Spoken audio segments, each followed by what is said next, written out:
ओम नमः शिवाय, हर हर महादेव, जय महाकाल। कैसे हैं आप सभी लोग? आप सभी लोगों को महादेव उपाय की फैमिली की तरफ से आमल की एकादशी की बहुत बहुत शुभकामनाएं। मेरे देव आदिदेव महादेव की कृपा आप सभी लोगों पर बरसे, यही मैं महादेव जी से प्रार्थना करता हूं। देखिए, 24 एकादशी में जो सबसे बड़ी एकादशी मानी जाती है वो होती है आमल की एकादशी, जिसे आंवला एकादशी के नाम से भी जाना जाता है। और पूज्य गुरु जी ने एकादशी के दिन स्वधा का तो महत्व बताया ही था, साथ ही साथ ये कहा था कि जिस घर में रात्रि के समय आज की रात इस आंवला सुधा दीपक को जला दिया जाता है महाराज, उस परिवार में कभी कोई कष्ट नहीं आ सकता, बीमारी से मृत्यु नहीं हो सकती, उस घर में सदैव सुख शांति समृद्धि बनी हुई रहती है, उस घर पर कभी कर्ज नहीं बढ़ सकता है।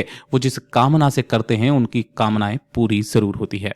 पूज्य गुरु जी की ही कथा से सुन करके और समझ करके इस पूरे उपाय को बहुत ही आसान भाषा में आप सभी लोगों को बताऊंगा, परंतु उससे पहले आप सबसे बस एक छोटी सी प्रार्थना करना चाहूंगा कि जो भी शिव भक्त पहली बार आए हैं चैनल को सब्सक्राइब जरूर से कर लीजिएगा और वीडियो को तो लाइक करना ही करना है, साथ ही साथ कमेंट बॉक्स में अपने हाथों से हर हर महादेव जरूर से लिख दीजिएगा। इस पूरे वीडियो में हम 4 महा उपायों के बारे में बात करेंगे जो आपकी अलग अलग कामना पूर्ति के लिए सिद्ध होंगे, तो आपको ध्यान से सुनना है और समझने की कोशिश भी करना है। सबसे पहले बात करते हैं हमारे पहले वाले उपाय की। जी ने कहा चाहे जो एकादशी हो, साल में पड़ने वाली 24 एकादशी में से जो एकादशी को करना चाहो उस एकादशी को आप ये उपाय कर सकते हो। शिव महापुराण का जो ये उपाय पूज्य गुरु जी ने बताया, इसका कारण भी बताया और क्यों ये उपाय किया जाता है वो भी मैं आपको इस वीडियो में बता देने वाला हूँ। देखिए, अगर आपके घर में धन को लेकर के समस्याएं हैं, पैसा नहीं आ रहा या फिर कर्ज लेने की नौबत आ चुकी है, आपको लगता है माता लक्ष्मी जी आपसे रूठ गई हैं, जिससे कि आपके घर में अनावश्यक खर्चे बहुत ज्यादा बढ़ गए हैं, पैसा बिल्कुल बचता ही नहीं है, तो धन की जितनी भी समस्याएं हैं उन सबको खत्म करने के लिए एकादशी के दिन शाम के समय पर आपको ये वाला उपाय करना है। चाहो तो आप अपने घर पर भी कर सकते हो। उसके लिए एक कंडीशन है, किस तरीके से, ध्यान से सुनिएगा। आपको इस तरीके से एक दीपक तैयार करना है। अब चाहे आप दीपक मिट्टी का कर ले लो या फिर आटे का बना लो, कोई दिक्कत नहीं है, लेकिन इसके अंदर आपको लगानी होगी इस तरीके से गोल बाती। काफी सारे लोगों ने यही कहा है ना, लेकिन ये सबसे बड़ी आपकी गलती थी। इस वाले उपाय को करने के लिए कभी भी आपको गोल बाती नहीं लगानी है, इस चीज का ध्यान रखना। आपको लगानी होगी इसके अंदर लंबी बाती। अब वो क्यों बताया?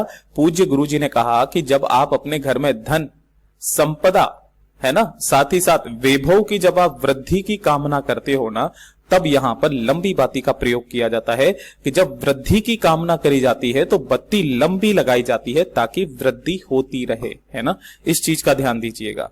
आपको लंबी बाती का दीपक तैयार करना है जिसके अंदर आपको घी भरना है। Is that clear? ये वाला दीपक तैयार करने के बाद में आपको थोड़ा सा अन्न लेना है। अब अन्न के तौर पर, अनाज के तौर पर आप गेहूं के दाने, चावल के दाने, हरे मूंग के दाने, फूलों की पत्ती, कुछ भी आप ले लीजिए आसन लगाने के लिए, ठीक है। बस ये 2 चीजें आपको चाहिए। अगर आपके घर में कहीं पर भी बेलपत्र का पेड़ लगा हुआ है, आप वहां पर इस उपाय को कर सकते हो। घर में नहीं है, मंदिर में है या आपके आसपास में है, तो वहां पर भी कर सकते हो। चाहे आपके घर में किसी गमले में ही क्यों ना लगा हुआ हो, उस जगह पर भी आप इस उपाय को कर सकते हैं। इस पेड़ के नीचे जाना, नीचे जाकर के इसकी सफाई करना, सफाई करने के पश्चात आपको अपनी कामना कह करके उस लंबी बाती के दीपक को इस तरीके से लगाना है कि जो बत्ती का मुख होगा ना वो पेड़ की तरफ में होगा, जिधर पेड़ है ना उस दिशा में होगा। इस तरीके से आपको एक दीपक प्रज्वलित कर देना है यहाँ पर, और जो आपने थोड़ा सा अन्न के दाने लिए हैं उसका आसन आपको यहाँ पर लगा देना है। बाबा से आपका अपना नाम और गोत्र बोलकर वहां पर आपसे कामना करनी है, माँ लक्ष्मी जी से कामना करनी है, और कामना करने के पश्चात आपको थोड़ी सी मिट्टी उसी बेल पेड़ के नीचे की ला करके एकादशी के दिन शाम के समय पर प्रदोष काल में आपको इसी मिट्टी को ला करके अपने घर के कोने कोने में छींट देनी है, श्री शिवाय नमस्तुभ्यम मंत्र का स्मरण करते हुए। पूज्य गुरु जी ने इसके बारे में भी बताया था कि जब महादेव ने मैया लक्ष्मी जी और भगवान श्री हरिनारायण विष्णु जी का विवाह कराया था, तो प्रसन्न होकर के माता लक्ष्मी जी ने महादेव से बोला था कि आपको क्या चाहिए।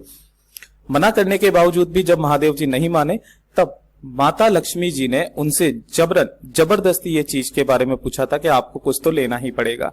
तब महादेव ने कहा था कि आप जो एकादशी पड़े, जो प्रदोष पड़े और जो शिवरात्रि पड़े, उस दिन बेलपत्र पेड़ के नीचे शाम के समय पर आपका वास होना चाहिए, और जो भी व्यक्ति वहां पर इस तरीके से दीपक लगाएगा, प्रकाश उजाला करेगा, अपने सच्चे मन से हे लक्ष्मी तुम उनके साथ में उनके घर में प्रवेश करना और आपका एक अंश सदैव उस घर में विराजमान हो। बस ये इतना सा उन्होंने महादेव ने मांगा था और ये शिव महापुराण में भी लिखा हुआ है, पूज्य गुरु जी ने जोड़ करके बताया था। बहुत अद्भुत और अचूक उपाय है, जरूर कीजिएगा। मैं हर एकादशी के दिन इस उपाय को जरूर करता हूं। बात करते हैं दूसरे वाले उपाय की। अगर आपके परिवार में कोई भी व्यक्ति ऐसा है जिसमें बल की कमी है ना, शरीर से बहुत ज्यादा कमजोर है, हमेशा वो बीमार रहता है, फटाफट से वो बीमार पड़ जाता है, किसी की नजर लग गई बीमार हो गया, या फिर उसकी तबीयत हमेशा खराब रहती है, 4 दिन सही रहता है फिर बीमार हो जाता है, फिर 4 दिन सही रहता है फिर बीमार हो जाता है। ऐसे व्यक्तियों के लिए किसी भी एकादशी के दिन इस वाले उपाय को जरूर करना। आपको लेना होगा इस तरीके से हरा मूंग। कितना हरा मूंग लेना है इस चीज का ख्याल रखना, 1 कटोरी हरा मूंग लेना है, लेकिन कौन सा, इसे आपको क्या कर देना है, पानी के अंदर 3 से 4 घंटे के लिए गला देना है। जो फूले हुए रहते हैं ना, इस तरीके से आपको हरा मूंग ले लेना है। उसके बाद में आपको लेना होगा मात्र 1 गुड़ का टुकड़ा, ठीक है। तो जो गुड़ का टुकड़ा लिया है उसी फूले हुए हरे मूंग के दानों के ऊपर आपको 1 गुड़ का टुकड़ा रख देना है और 1 लोटा शुद्ध जल अपने घर का इन्हें लेकर के पहुंच जाना है भोलेनाथ के मंदिर में, शिवलिंग के पास में।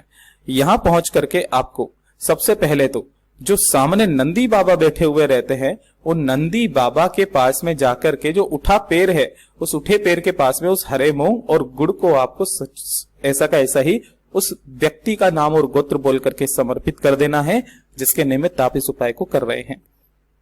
उसके बाद शिवलिंग के पास में जाना है, पीछे की तरफ में खड़े होना है, उत्तर दिशा की तरफ मुख करना है, दोनों हाथों में उस कलश को पकड़ करके श्री शिवाय नमस्तुभ्यम मंत्र का स्मरण करते हुए नंदीश्वर महादेव के नाम से, किनके नाम से, नंदीश्वर महादेव के नाम से उस संपूर्ण जल को समर्पित कर देना।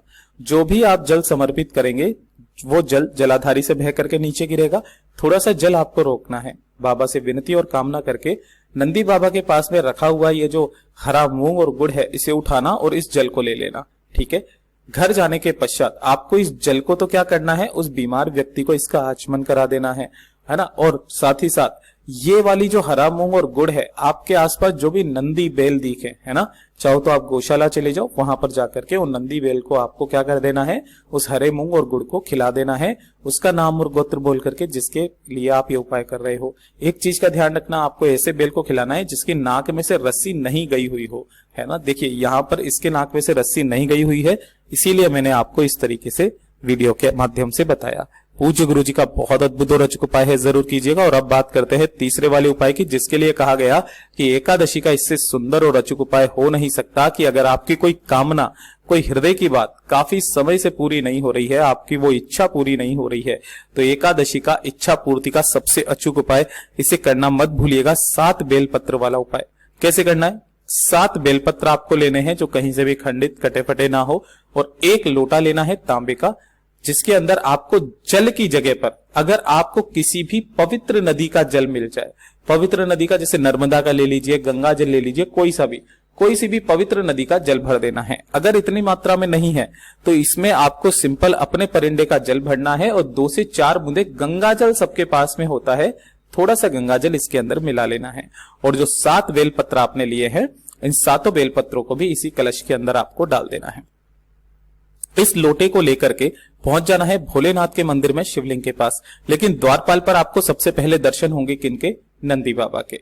जैसे ही आप यहां पर पहुंचोगे ना, तो जो कलश आपने लिया है, उस कलश में जिसमें आपने 7 बेलपत्र डाली हुई है, इस कलश के संपूर्ण जल को आपको नंदी बाबा के उठे पैर पर श्री शिवाय नमस्तुभ्यम मंत्र का स्मरण करना है। ध्यान रखना, यहां पर केवल आपको जल समर्पित करना है, इस कलश का एक भी बेलपत्र निकल करके समर्पित ना हो पाए। इस तरीके से आपको धीरे धीरे करके जल समर्पित करना है। उसके बाद में आपको इन 7 बेलपत्रों को निकालना है, भोलेनाथ की शिवलिंग के पास में जाना है, पीछे की तरफ में खड़े होना है और एक एक करके उन सभी बेलपत्रों को इस तरीके से समर्पित करना है कि डंडी आपकी तरफ में, जो बीच वाली पत्ती है वो आपकी तरफ में रहे और जो डंडी है वो मैया अशोक सुंदरी के तरफ में रहे, यानी कि जलाधारी के तरफ में रहे। 7 बेलपत्रियों को चढ़ा देने के पश्चात अपना दाहिना हाथ इन्हीं के ऊपर रखना, अपने हृदय की बात, अपनी मनोकामना डायरेक्ट महादेव जी से कह करके चले आ जाना। पूज्य गुरु जी ने कहा 2 से 3 एकादशी करके देख लीजिएगा, आपकी वो कामना ज्यादा से ज्यादा 3 महीने में पूरी जरूर होगी। पूज्य गुरु जी के ये सभी उपाय बहुत ही ज्यादा खास और अद्भुत है, जरूर कीजिएगा। वीडियो पसंद आए तो लाइक जरूर करना, चैनल को सब्सक्राइब जरूर कीजिएगा। मैं आपसे मिलता हूं अगले वीडियो में, तब तक के लिए ओम नमः शिवाय, हर हर महादेव, जय महाकाल।